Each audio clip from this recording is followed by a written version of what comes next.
Fotbalový klub Štětí vznikl v roce 1921, ale jeho největší rozvoj vlastně nastal až po nástupu nebo po výstavbě areálu štětských papíren, to znamená někdy v těch 60. letech. Náš největší fotbalový úspěch jsou asi léta 82 až 89, kdy fotbalový klub pod názvem Sepap Štětí hrál třetí nejvyšší fotbalovou soutěž, to byla tenkrát druhá národní fotbalová liga.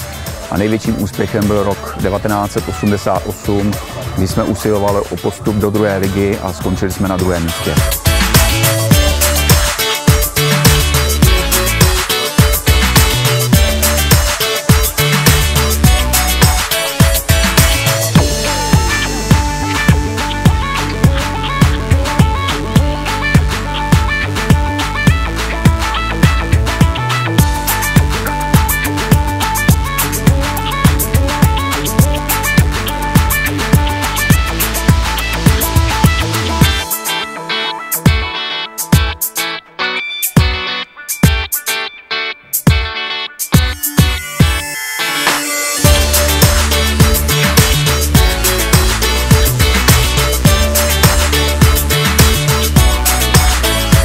Děti samozřejmě by se měly hýbat a my se budeme rádi, když se budou hýbat tady u nás na hřišti ve Štětí na fotbale a čím víc jich bude, tak samozřejmě tím líp pro nás, ale i líp pro ně. Máme mladší přípravku, dva týmy starší přípravky, která hraje krajský přebor, máme mladší žáky Ačko, Bčko, Ačko hraje krajský přebor, Bčko hraje okresní přebor, starší žáci hrajou také krajský přebor samozřejmě a máme dva dorosty, mladší, starší dorost.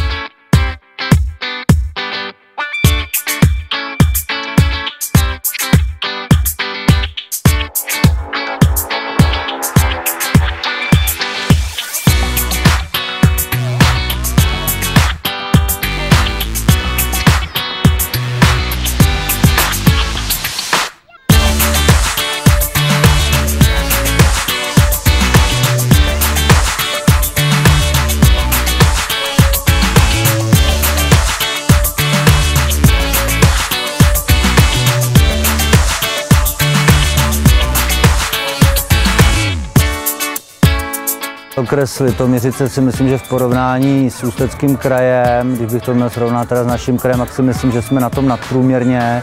Je to určitě daný počtem klubů, který zde máme.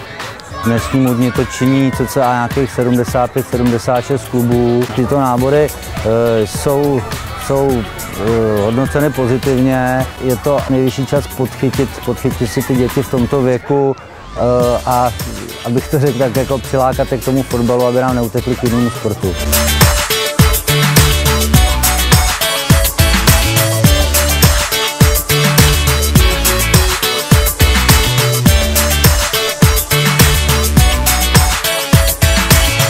Tak kluci, je to dobrý dneska? Tak můžeme, ano. Tak honem, Říkejte, balony. Kluci, jak se vám tady dneska líbilo? Dobře.